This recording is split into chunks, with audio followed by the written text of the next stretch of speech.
Calling all retro gamers. Calling all retro gamers! Calling all retro gamers! Calling all retro gamers!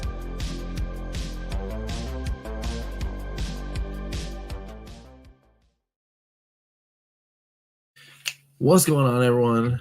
Welcome to Calling All Retro Gamers, your bi-weekly excuse to just hang out, have fun, talk some retro. I'm one of your hosts, Rich, here with Ed, Retro Kill-9, the Evercade Effect himself. What's going on, man? Yeah. No, good. No, I'm glad it worked out. We were able to do this a day early and kind of blow off some steam and talk about gaming awesomeness. And Yes, yeah, indeed. Yeah, it's been a crazy week, and it's gonna get crazier over here. We've got all sorts of neat stuff happening in my world. It's a good time. But before we get into that, we've got to say hi to some members of the chat. Mr. Shua, GTC member, hanging in there. What's going on, guy? He's like, and action. He's saying, if you haven't subscribed yet, what are you doing? Yeah, right. That's cool. Sai, what's going on? Super Mega Graphics 64. What's up? What is going on? Heck yeah. And then Mr. Shua saying, "Hey, I know you." Karsten saying hi. I think he had a little bit of type. Yeah. A little bit. I hate up. I don't know what to do with that, but he meant what's up.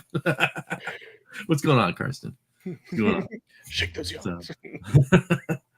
So, yeah, I see the 2600 plus reviews are dropping. Yeah, I guess we'll get into some talk about 2600 plus and whether or not I am looking at or even paying attention to the reviews themselves or not.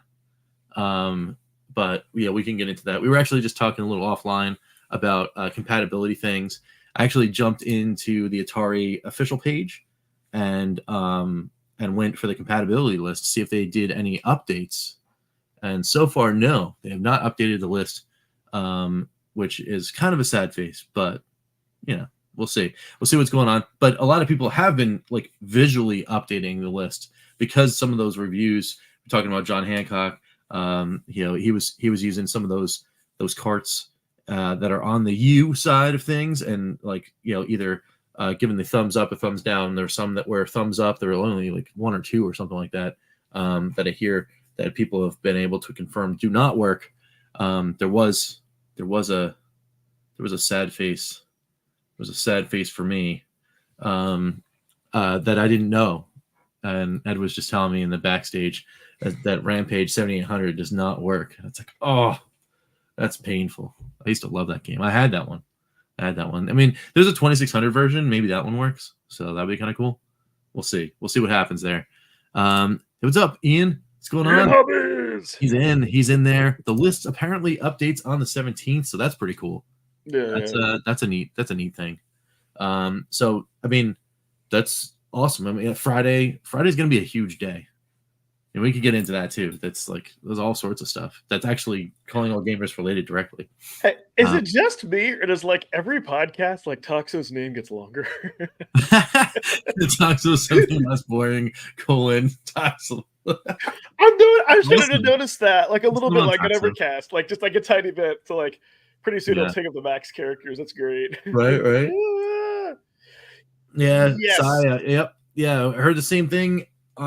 From the same person, talking about the same video from John Hancock. He was saying that he was having trouble with his 7800 homebrews too. But the good news is I did hear about Atari directly was talking about the specific emulator they're using in the 2600 plus, and that it is susceptible to patching. So there might be a way to kind of patch that stuff in there, and maybe the community can get together, help out, and say, hey, here's, you want a dump of a ROM or whatever to try to get the carts to function. That'd be kind of neat. Yeah, hopefully that changes soon. Yeah, absolutely. I mean, obviously you want everything to work, especially if it's an Atari branded product. It is an emulation device, but you want as much compatibility as humanly possible. The odd cart here and there not working for right now, I think is pretty stellar because the Retron 77 itself, on its compatibility list, like not working carts, I think is in the 20s to 30s. Just straight up doesn't work. And Hyperkin's not messing around with it. They're just like, it doesn't work. Yeah. And most homebrew, if not all homebrew that I've ever tried in the Retron 77 don't work. A copy of Surface Convoy doesn't read. But if Circus, does anyone know? Did anyone test Circus Convoy in the 2600 plus? Trying to remember if that was tested. Because if they did and it works, then that's a plus for me because not only do I still have my copy, I mean it got wet, but I still have my copy of Circus Convoy, but I'm gonna get Casey's Gold. So if Circus Convoy works, Casey's Gold probably is gonna work. Use the same kind of ROM set. It's the same company.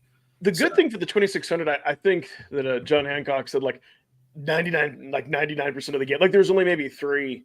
Yeah. And then the 7800. Now, the one good thing, since Atari bought Atari Age, it's in their best interest to make homebrews work. Then that way they can start selling. They can start selling more of those again, or if they still are selling them, or whatever they plan. Whatever they plan to do. So, I think because of that, eventually we should see an update. Unless it's just not, to your point, Retron, they just kind of gave up. But I think as long as they're able to do it through firmware, I think they will. I think that would be the only reason why. Yeah, well, and the community's there too. Like, there's a whole bunch of people that are really dedicated, especially to this kind of stuff. That I think they'll reach out to Atari. Like the people that can make the difference will reach out. A lot of these producers of homebrew carts are probably reaching out right now, going, "Hey, how can we get our games compatible so we can tell somebody, yes, there is a modern thing right now that you can go buy, you can go play our games on, and you don't have to worry about like now approaching 44, 45, 46, like later on, they were only a couple years out, right? It's 2023. We're only four years out of the Atari 2600 itself being 50 years old. Yeah. Like 50-year-old hardware, working these homebrews. Of course, you're going to want something that's modern that will run these homebrews. And of course, like on modern televisions, right? Yeah, absolutely. Lloyd Jarrett! Hey, what's going on, Lloyd Jarrett? Yes. That's two in the GTC. That's cool. Can we just thank you? Thank you. I changed.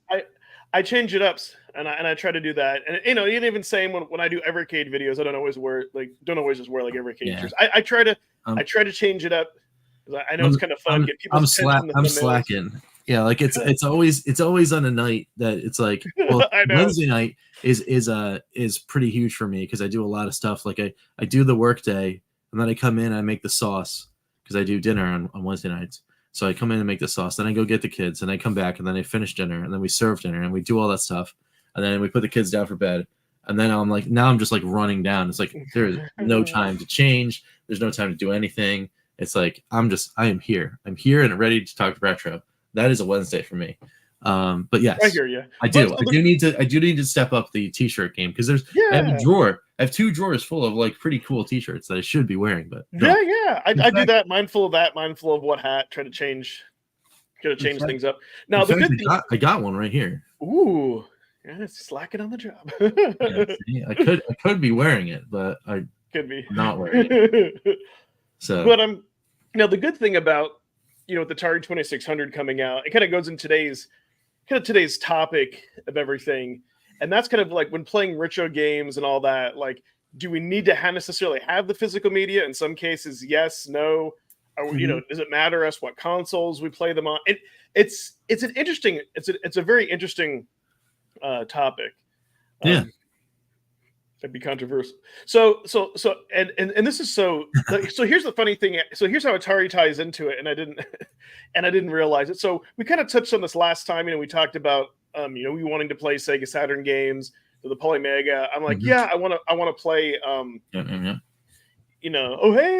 show me retro. Yeah, dude. One of these days, the stars have to align for our schedules, and we can have you on as a guest. One of these days, absolutely, man. Yeah, I know you. Yeah, but So the thing with that, and actually, I'm glad that Show Me Retro's in here because if y'all haven't, check out his channel. He did a really good video, kind of like on video games to happy, just playing it on emulation and all that, and kind of reminded me of like how like my dad grew up with toy trains, right? Mm-hmm. But like but like me, like I don't care about toy train. I Right, had fun. right. I had like fun going to train shows and things with them, but that was kind of more of a father-son activity. But like I don't collect them. Kind of like the same way like my daughter doesn't care about like retro games. She calls it the old man store. She likes to play like Roblox and games on her phone. So it's all interesting because I think like kind of after our generation is gone, you still may Mhm. have people like indie and retro games, but I don't think they're going to care about physical media Right. as much, which is a shame. But so anyway, so I did this experiment, right, where I'm like, okay, I'm like, I have a Steam Deck. I'm like, I have a good handheld. I'm like, why don't I just emulate games on it? I think a part of me is like, I don't want that just to take away from Evercade, but I'm like, just Mhm. see like.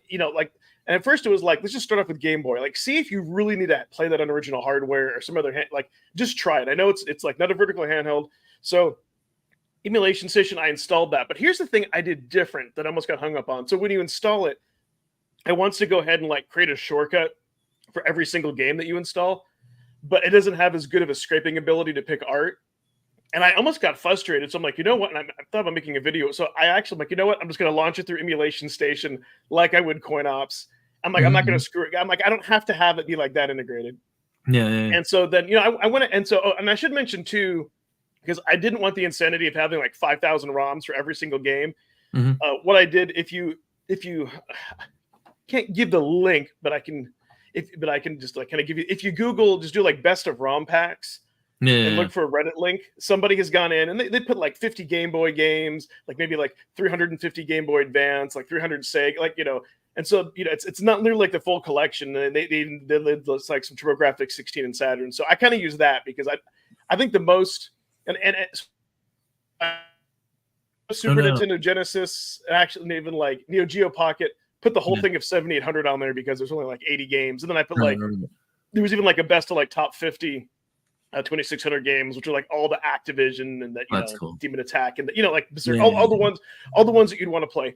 And I Mhm. kind of did that on purpose to see like what I would want to play, what I would want to jump to, because it integrates pretty seamlessly, and emulation station makes it neat. But there were some issues, right? Like, did I have to go through, let it scrape the artwork? I didn't have to, Right. but but then some things you have to fix the naming a little bit. And then I found like the other scraper works better. And then, so here's the hell of it though. When I went to play original like Game Boy, first it wants to use Game Boy Color, and I didn't want that, so I had to go in and tweak that palette. Mhm. But then like some certain older, like some games like Tetris, some of the older ones, like they would load and you'd hear the music, but it wouldn't show the screen. I was like, oh my god, and it was random. And so then I ended up getting rid of the BIOSes, which are optional. Anyways, come to find out, I think it was that particular emulator. So tried another emulator. So again, a little bit of tweaking. But the Mhm. good thing is you can just like, if you hit Y in each of the lists, you can favorite your games and it'll move it to the top and you can have a favorites list. But here's what I found Oh. out. I didn't touch Genesis. I didn't touch Super Nintendo. And actually, I removed the Neo Geo Super Pocket for now. Like, I just didn't have nostalgia for it. And Mhm. I'm trying to trim it down for things I wanted to load. 7800, I played that a lot. And matter of fact, and I played like all the homebrew games that we were talking about. Mhm, mhm. And what I hope works on that is the Pac-Man collection, because that has like different versions of like, but it also has like Miss Pac-Man, like the way it should have been on the 7800, like with the colors and the sounds Yeah, yeah, yeah. and all that matching, which is just amazing. And then I found on Nintendo, I mainly played Contra and Jackal. And one of the Mhm. reasons I wanted to play like only Super Nintendo version of Fun, I played that Contra. But since I had the Contra collection, I wanted to play this because you could actually adjust the better resolution and all that. Yeah. Played some Game Boy, played a lot of Atari 2600, even played Food Fight for the fun of it. But what I've been playing a lot of, there's one YouTuber you may have heard of, Retro Drew. He shows like a lot of import like Japanese games, and he made a video showing off his like Saturn collection. Oh, And then that's cool. and then he said like, hey, here are official games, here are the repo games because they're too expensive. I got these, like I've been collecting these for a long time, and then kind of reminded me of when you've talked about that and what I've seen like a Mad Panic game. People go and get Saturn. I'm like, I never played the Saturn. I need to see what it's all about. Mhm, And mhm. that I did purposely search. Like I found an article. I grabbed like 20 or so, maybe 30 like shooters plus some of the other staples.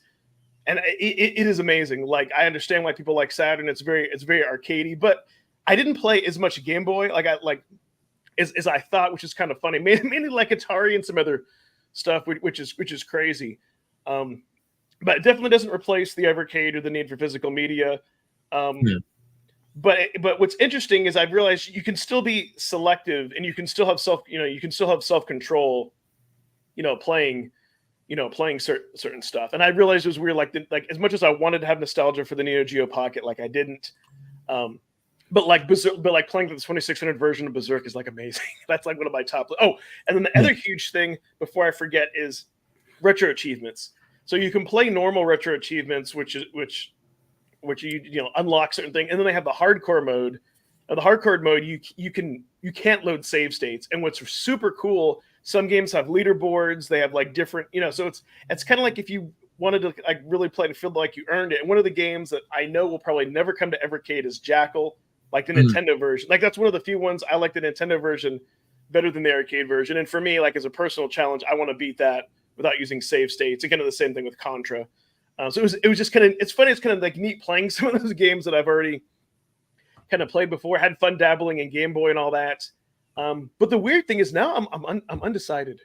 You know what I mean? Like I don't have that craving anymore. Like the new Analog Pocket came out, and but I don't have that feeling of that weird FOMO. Like, oh my god, I need to buy it. Even kind of with the OLED Steam Deck, which I can touch, which I can kind of touch on. So it's kind of like satisfied that for now. But then again, now we have like the Evercade cards come out, and I've been playing that. So yeah. I want to say if I didn't have Evercade, definitely yes. And I'm not saying that I won't, but for now, it's kind of like it's kind of scratched that itch. Although since the Atari came out, then it's like, well, I'm like, I've really been enjoying playing those Atari games. And I'm like, but do I need to use the physical controller? Would it be cool hooking it up to the TV? Saturn's on fire. Yeah, so Saturn is one of those things where it's like, it's way too expensive. But yeah, I'm amazed. And actually on my Steam Deck, I can get like 5.5 hours. Yeah. Like playing that. But I'm like, God, some of those shooters, like it's just like, kind of like how we have like the Evercade arcade, like the Toplin collection. It's like, imagine having that like back in the day, like being able to buy like those games and being able to play it smoothly. It's just, it's just amazing. But I guess I have like Virtua Fighter 2 on there, but mainly the shooters for now that I've been playing. But with Atari, it's just, I think I might wait a little bit, see if they get compatibility there. If they can drop it to sub 100, I don't know. It just kind of, depends. Yeah. But the one thing I will say about with retro games, and kind of ties in with, well, you're saying retro in the video games depreciating. Like, I think for me, like, I would never spend like $500-600, like, that's insane. I think the top limit would be kind of like in your case, Rich, where you got like Golden Axe Warrior because of the nostalgia, what it meant to you. Yep. But it's not like you have a collection of like those kind of like top tier, you know what I mean? Like being like, that's being very selective. Pretty much it. Yeah. I mean, being very selective. Yeah, I might have a couple that actually I've just had and they've appreciated, and I just didn't know. But yeah, that one is the only one that's like plus 150 that I went and hunted down to get. So, and I'll tell you why that's important, because let's say a few months, a year from now, let's say like the prices on something drastically drops, and now it's only worth half for something like that because of the nostalgia, the emotion. You're never going to sell that game. You're like, I don't care, But if it's something like where you spent all this money in all these games, and then now you find out your retro collection is worth half, and you can't even trade it in to get other stuff, then I think that's like, ouch. Yeah, no, it absolutely would be. I mean, and I think that's the collector's dilemma, right? That's the whole thing about today's market is something is, like everyone in the chat is talking about like, hey, what's more expensive? Jaguar Saturn, and I agree, Sai. Jag's pretty pricey, but no, nothing comes close, man. Like Saturn, some of those Saturn games are like absolutely insane. 400 or 500, yeah. No, I know somebody's got like, are. I know somebody's got one of those. What is it? It was like a Spider-Man game or something like that. It was on Saturn or like something, and it's like $1,000. It's like $1,300 or something like that for a CD. And I'm like, what? It's like it's out of control. It's interesting because in Metal Jesus' videos where he went to Japan, there was one, I can't remember, it was like for a PlayStation 1 game, it was some kind of cool like anime pixel art style game. And he was saying like in the US, like that game was like $500. I think like the Japanese version was maybe like around like 400 minus like 30%. So that was even still, because it was like the last year of PlayStation, the last run. So yeah, you can get that 30% discount with the conversion, but it's still it's still expensive. And I mean, and to each their own. Everybody has, different costs of livings and all that. But for me though, I think where I kind of, unless it's like a special situation where it's like, the holy grail game, like in your case, like I think if you're buying games on average, I think for common or uncommon games, like they shouldn't cost more than like retail game. You know what I mean? Like paying like $50. Like I think those working design games you got for the site, you've got like the Japanese versions for like $30, 35, 40. Yeah. And that's about, I think, what you want to pay, right? For yeah, like and that's the thing. Like, would I love to have my original, Silver Star, Eternal Blue back, and then Vey and Popful Mail and all that kind of stuff? 100%. But at each one of those games they've actually come down a little bit. Because I've been looking at them, but like they were upwards of almost $200 a piece, and I'm like, oh man, that's great. If you're a collector and they've appreciated and that's what you want to do and you're riding the market, that's great, go for it. But at the same time, like as a somebody just wants to like relive their childhood, like myself, it's like, man, that's a big ticket, for all of those games, right? Yes. But I'll tell you this, Popful Mail, Silver Star, and Eternal Blue mean almost as much to me, like gaming nostalgia wise, as Golden Axe Warrior. So like would there be a day where it pushed me enough where I walked into the old retro store and just said, you know what, just give me that copy of Silver Star, because I just need to have it. I mean, I could see myself doing that on a special occasion or something like that, just to be like, you know what, I just need it back. But I only get it if I can play it. Like I'm not going to get it so I can put it on the wall and stare at it. It's got to go into a system and play it. And that's the second edge. The second edge is the Polymega, right? Like when it finally arrives at my house, it's almost over for me. Like I'm going to get one of them. Like I've got my Saturn ones, so I can do the patch and I'll play that, and that'll get me for a while. But there's gonna be a day where I'm gonna be like, no, I want my Sega CD version back. Funny you mentioned that, and then I'll wind up getting it.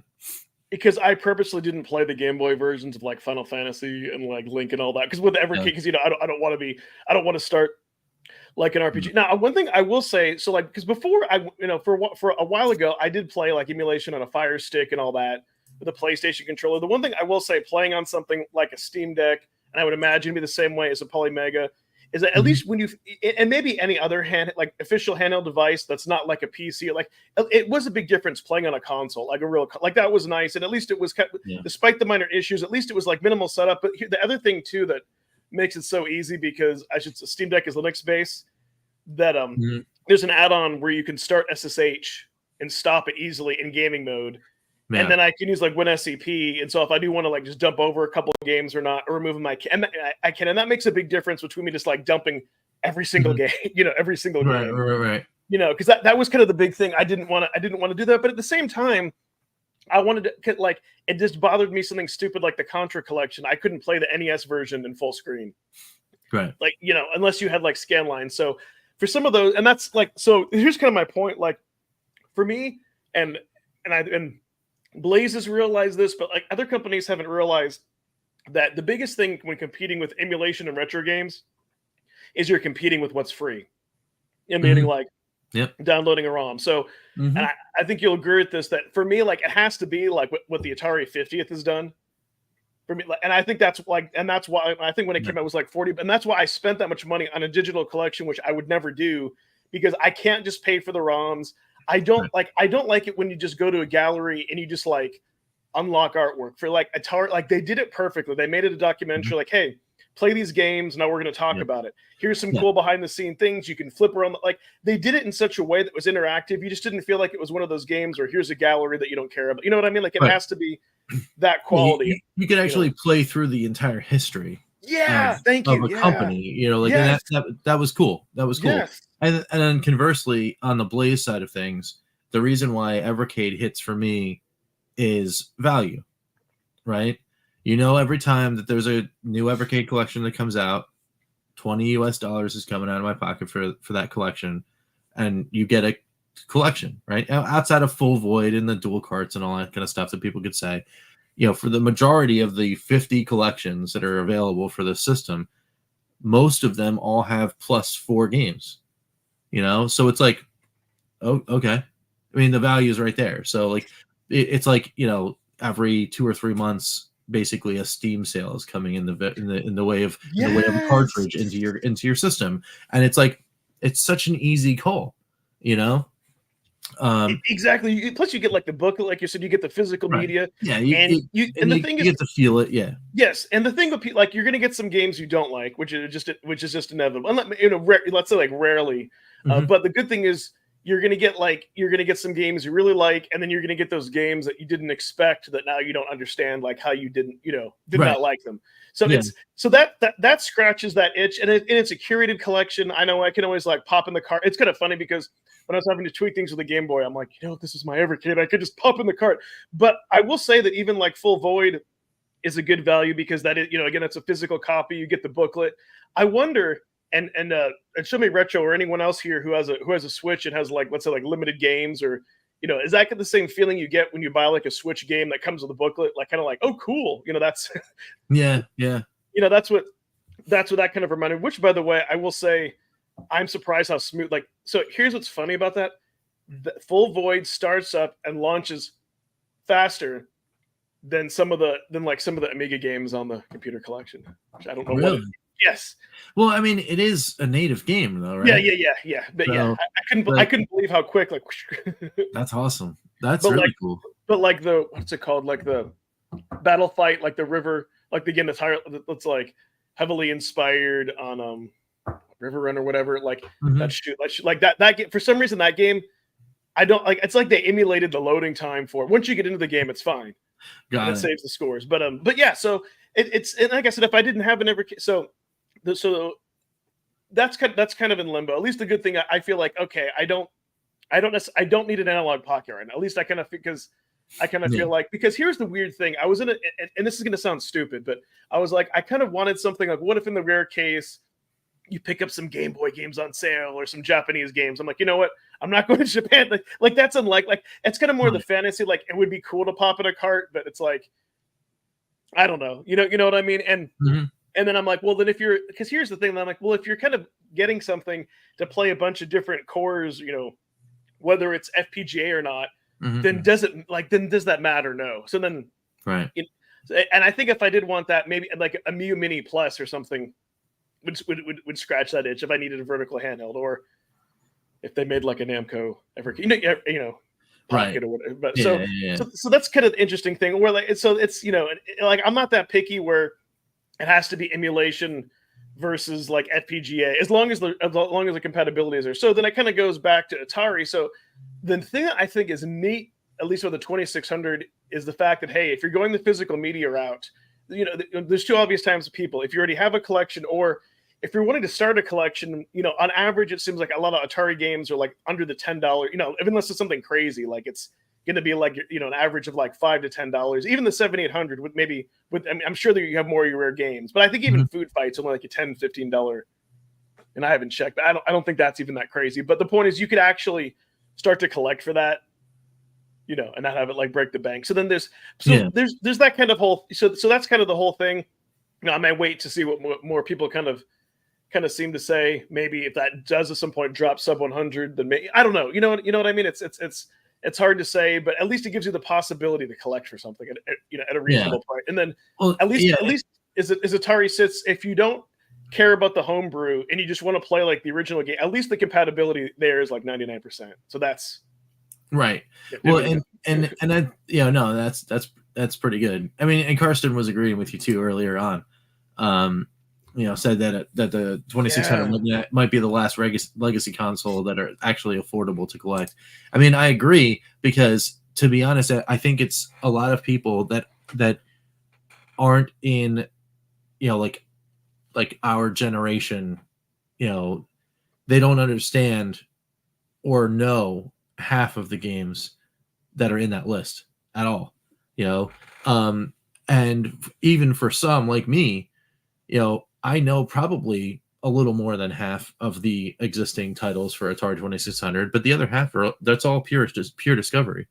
So if I can go out and like grab some of these games and play them, that's neat. That's neat to me, you know. Yeah. And I've got a bag of games downstairs that's begging me to clean them up, and even half of those came from a collection that I got from somebody, and most of those are new to me games. So it's like great, you know, like I can't wait to like check it all out.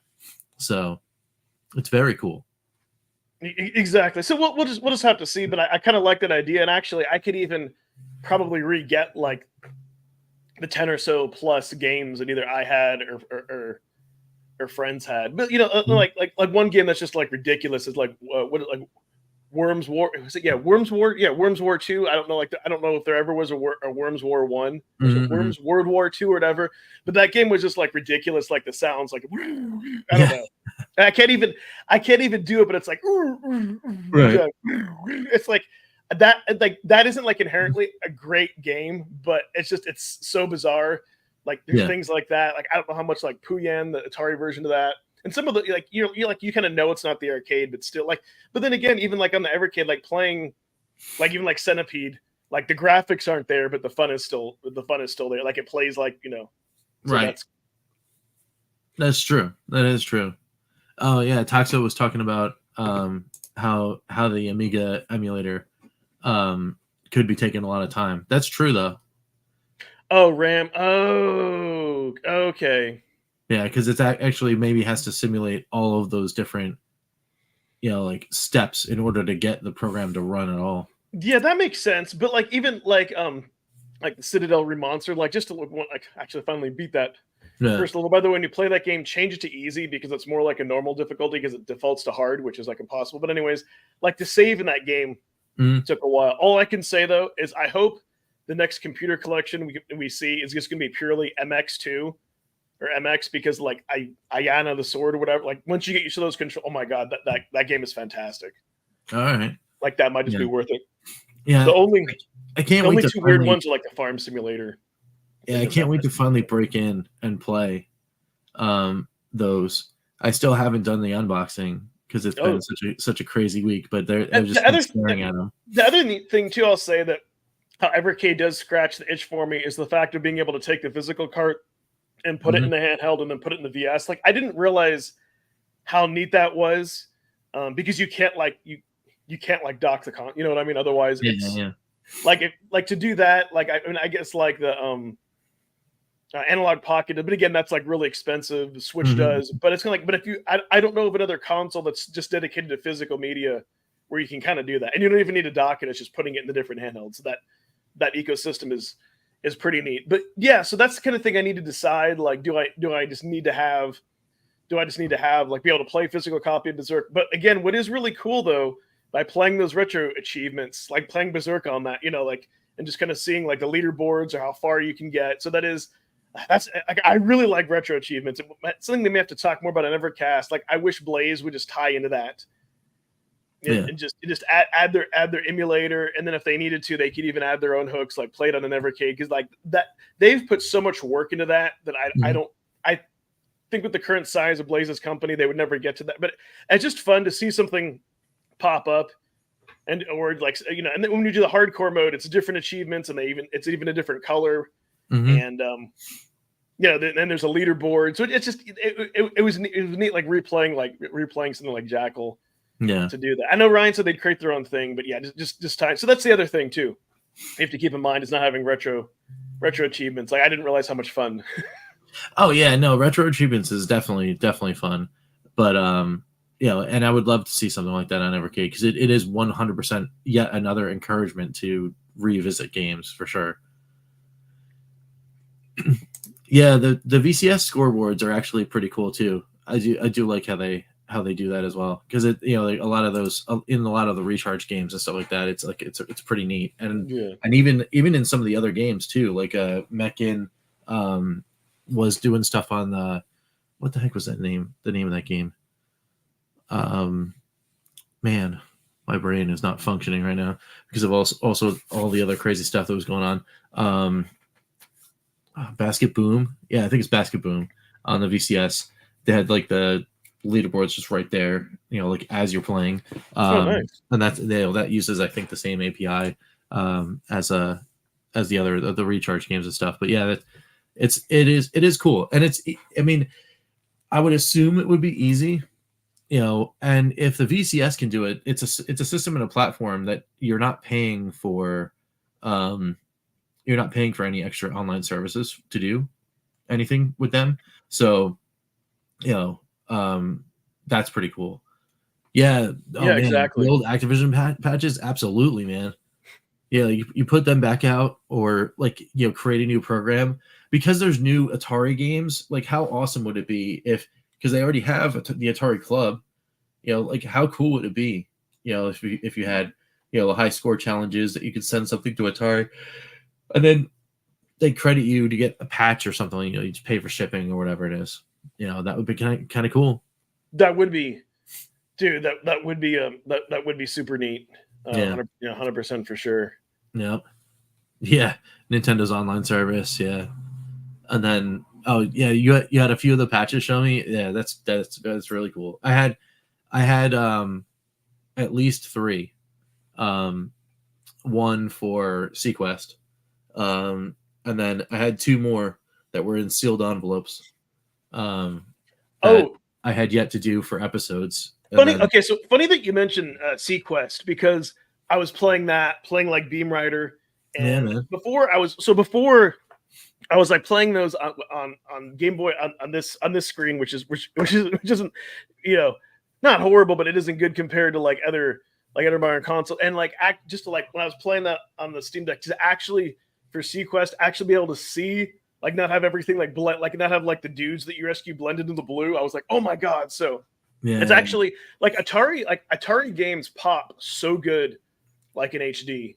So definitely having that console, plugging that into your HD TV is gonna look amazing. Yeah. Like, no, I can't wait. I can't wait to see all that. The other thing that I said that's good with Ataris, I don't see the 2600 plus jacking up the prices too much, because again, like you said, it's a very select few people compared to other like retro things that are really even into Atari. Right. Like you're like the same gamers that are like into Nintendo, into Super Nintendo. Like one of my colleagues, like I want to say, like I think he's like 36 or 37, so he's like 5 or 6 years younger than me. He started getting into gaming, like mainly playing Super Nintendo. So like Atari is something like he wouldn't even be able. He likes retro gaming, but he's not going to go out and spend money on it, which is good for people like us, because like when retro stores always have it. I don't, if anything, I think this will make those kind of stores happy, so they can push their like 2600, 7800 stuff. I mean, I'm hoping so. Hoping so. I mean, I already went into Retro Classics in Somerville twice, specifically telling them, like, look, I'm getting an Atari 2600 plus, and I see that you're sort of working on your wall over there. I mean, if you keep working on your wall and you've got stuff that's on that wall that I don't have, which, I mean, of the 200 or 300 games that I've got down in those bags, like, I don't know, because I've got a lot. But you've got that odd game that is just in a bin somewhere. I'm picking it up. Like, it's just gonna happen. So nice. I'm looking to see what does Food Fight 7800 version go for. What does that go for? I don't know. It's probably a good $20 or less for Food Fight. Why Garbage Pail Kids food? No. Food Fight 7800. Yeah. Let me see if that 2 items found. Oh yeah, a loose, yeah, $8.84. Yeah, man. Price rating has loose. I mean, that's And see, for me, what it reminds me of like early 2000 prices. Yeah, when we're like where you could get, unless it was like something super crazy like your little Samsons, you could get like Nintendo. You could get games for like $5 to $10, like Nintendo, Super Nintendo, and for me, that's I think on average that you want to pay like $5 to $10, maybe something rare, 15 to 20, but you don't want to be, it shouldn't be like paying for Golden Axe Warrior every time just to get an uncommon game. Right, of course. Yeah, I mean, you and Mr. Schuler are talking, like, hey, if the Activision rights went directly back to Atari, or if Microsoft was going to do anything about it. There was an interview with Spencer, was it pretty recently, like the last 2 weeks or something like that, and they were talking directly about like all of the IP that they got from Activision, what they're going to do, and he mentioned specifically that they actually do have some ideas for some of the older IP, but I mean, okay, well, do the ideas mean they're just going to sell it to somebody that wants to do it? Find a good steward or whatever. They're already working with somebody like Digital Eclipse, for example. Who knows? Who knows what that means? But they did have some kind of plan for those titles, and maybe it's just platitudes too, because you never know, right? It's an interview and they say whatever they're going to say. But I mean, please, just don't let them rot. Don't be EA. Don't be EA, and take and eat those games. Or I mean EA has had them for years, and then just like lock them away in a dungeon. Like people, I don't know how many times on an Evercast or something like that we just like, oh hey, we're running out of things to say other than Activision every 5 seconds. So like what else do you guys want? And then someone inevitably will say, I want all of the Strike games. I want Desert Strike. I want Jungle Strike. Give me the cool top down helicopter shooter games, and they are cool, but they're EA, so like you're not getting them unless something crazy happens, right? So yeah, as long as they don't do that, then I'm fine.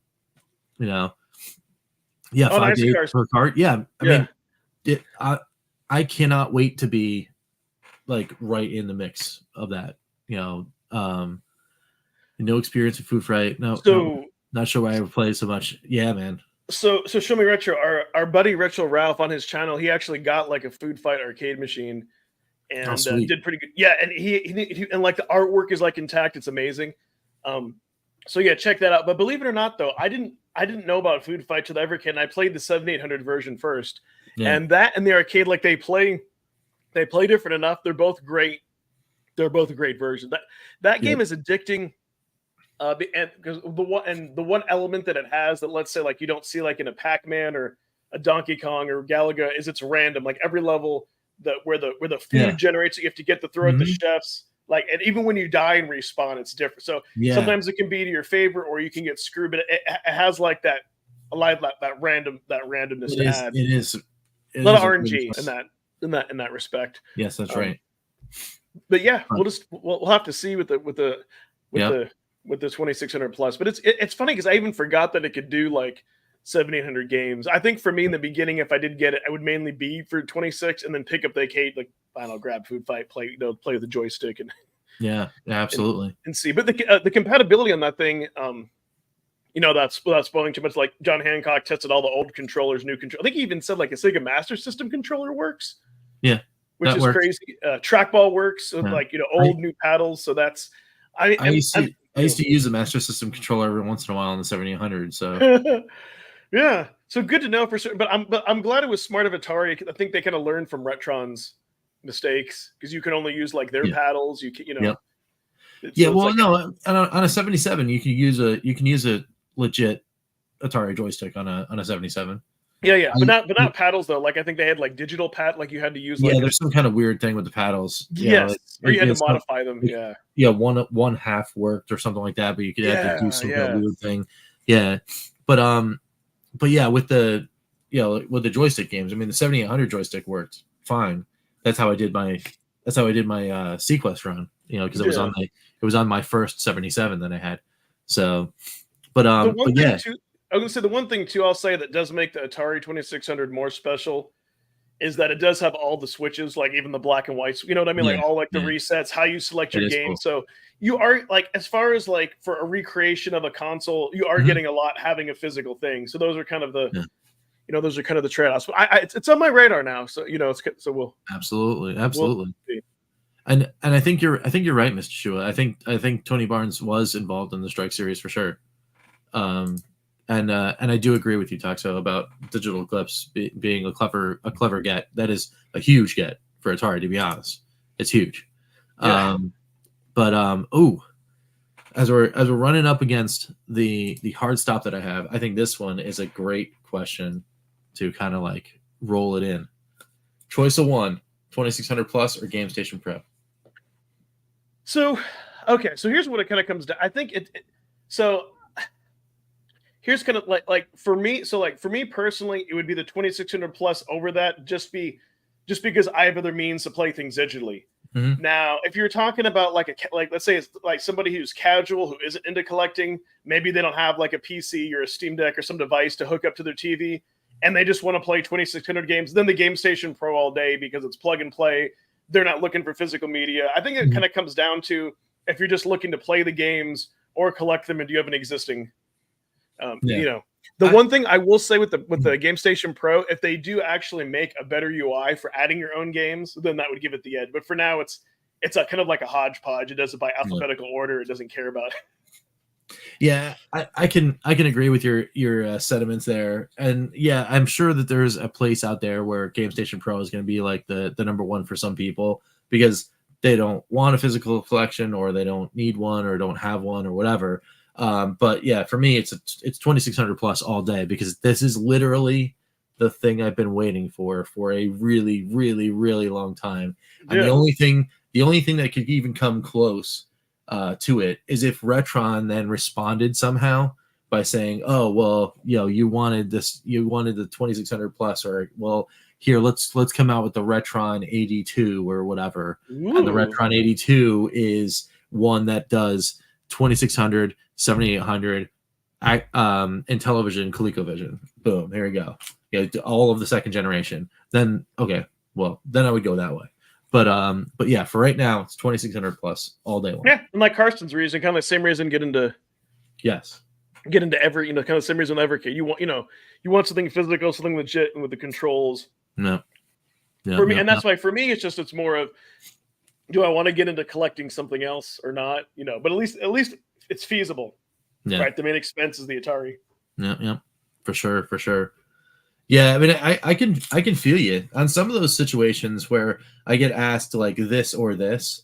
If it's two really cool things, I am consistently in that spot where I'm like, I don't know. If you were to ask me, like Polymega or the FPGA version of whatever console you want to play on Polymega most, I'd be like, I don't know. Like you just like whatever, right? Like if they both had the quality of life features, like like analog builds in their systems, and you really only cared about that one system, but the Polymaker had the features that other systems don't offer yet or whatever, I'd be like, I don't know, I just don't know. So I can feel you there, but in this particular case, this is 100%. And I'm admitting it freely. This is 100% a nostalgia hit, a nostalgia grab, and they got me. Like the 2600 plus is perfect for me because it's like I want a thing that I can plug in to here and to my capture card, and then play cool games in HD, and done. Like it's good. It's good stuff. So yeah, the other thing too. Yeah, you're right. The Game Station controller. You just never know about that too. And Atari is recreating the original joystick and paddles. So like that's huge too. So like they look and feel, according to my buddy who was able to play some, that let me know what was going on. I think it was at Portland, and they had it and he played it. And he's like, they feel exactly like original joysticks. And I'm like, well, that's awesome. That's exactly what I'm looking for. I know you'll experience it for you, but John Hancock said in his video, he said that the newer Atari controller, they felt better than the original. Really? The newer made. He said they nailed it, like that the 2600 controller That's felt awesome. that. That means it has a lot of weight coming from him too. The only thing I that actually is awesome praise, but the only thing that I want more than that though, and I mean, who knows, maybe they'll never do it, but I want them so badly to recreate the 7800 controller. Even if it's just like a limited edition thing, like, yeah, there's like 4 people that want these, but here you go. And I would just buy them immediately. Like, it doesn't matter. They could be $40 a piece. Doesn't matter. I'm buying them. I think they will at some point. It's just kind of like baby steps. I think it's just, You I know, mean, I because hope so. Anyway, there's more nostalgia for the 2600 was more popular. So oh, of course, of you know, course, so it's that an iconic. It's all of that stuff. You know yeah. what So I I mean? kind of feel like with the 700 compatibility, like they've already did that for the super fans, anyways. And but Yeah, yeah, I think eventually, and they can't come out with too much stuff. But then yeah. But you if know, they did, man, I'm telling you, I'm in, and that would be my preferred controller yeah, over the standard joystick. I don't know what it is. I used to play the wheels off of the standard joystick, but for like growing up, I just got used to the 7800 joystick because I used to play games that required the two buttons a lot because I played a lot of my 7800, and then just got used to it. And I started playing my 2600 games only on that controller. I left it plugged in and just didn't use anything else. So that's the way I play Atari now. So it's like I need nice. it. So And the and other they're thing, they're hard to find because if you buy them used, buyer beware when you're buying used 7800 controllers because yeah, kind of like the 5200, the 7800's top joystick, it could lose directions. It could be like, oh, you lost up or down. Everything else will work, but like they're more fragile. Yeah. yeah, they are a little more fragile. So, and The I know other you thing, can clean them and do whatever, but yeah, it's a little rough. the other thing I'll say is this: maybe since I played like the handheld consoles, and again something like this, I traded retro stuff for it. I don't have any money into it, so who knows? Maybe I go to the retro store, they have one, and maybe I end up trading in this collection for the 2600. You know, maybe buy a couple games, and then I didn't really have to spend much money, and it's like here you go. You know, Yeah, so you never know, man. But it's definitely on my radar. It's made by Atari. It's an officially licensed thing. So I think even if Polymega does come out their 2600 module, like who right. cares? Like I would rather have like the official Atari thing. Yeah, I mean, I think the 2600 plus unfortunately makes that other thing an afterthought. And yeah, I remember in my own video when they announced the collaboration that I was like, man, I'm gonna buy that day one. Makes my Polymega purchase like even better, and it's probably it might be the only module I ever buy for the expansion module for the Polymega. But right. 2600 plus just killed that. That sunk it because it's like, well, I don't need to do that anymore. Other than the fact that Polymega now is a modular thing, where if you're in one space and you have, like you just want to run one lead to your capture card or whatever, then you change out your modules. Okay, I can see that argument too, but that's just a convenience feature at that point for me. That if I have the system that does all the things and has probably better compatibility, I mean, I'm going to go with that all day long. So, but anyway, it is running up to that hard stop. Actually, a little over, but for me, I gotta run. He's got to do some stuff before places close. And exactly. I mean, it's critical. Critical dad maneuvers have to happen. But I tell you what, though, the next show that it'll be obviously at the week of Thanksgiving. The next one, maybe it will go a little bit longer. We'll have to go a little longer. I mean, like we did that one time to make up for it. Yeah, you know what we'll have to do? Like, it's been a while since we actually did like one of those like actual play and chats. We keep teasing them in the title of these shows, but we actually have to like play and chat. So maybe that's what we'll do. We'll organize some game time or something like that, and we'll like play a game while we're chatting and stuff like that. So sounds really good. Cool. So sweet. Oh man, if they had a Jaguar module and a 5200 module, that would do it for me. I would do one of those. Wow. I would do a Jag module and a 5200 module for the Polymega. That's 100%. 100 because they're not going to create another one. Like that would be too niche to create like a Jaguar Plus. I'm like, I don't know if they would. I agree. We definitely wouldn't do a 5200 plus because if they tried to remanufacture those controllers, I think someone would like lose their minds trying to actually how do we do this and make it not break? And they're like, I don't know. They didn't figure it out back then, so right. Yeah, it'd be pretty wild. But anyway, yeah, that's it. Be sure to come back and hang with us with on Saturday for the Evercast, of course. Okay. But yeah, it's been awesome. I mean, I can't believe like an hour went by. I know, right? That was really wild. It was a really cool thing. It was like, and the chat, like you guys have been awesome, chilling in and talking. Thanks so much for hanging with us. It's been really, really cool. So, but yeah, man, until next time, we will hang with you guys on some Calling All Retro Gamers. And, well, I guess that's it. So, see you guys. Calling all retro gamers. This concludes our broadcast day. Click.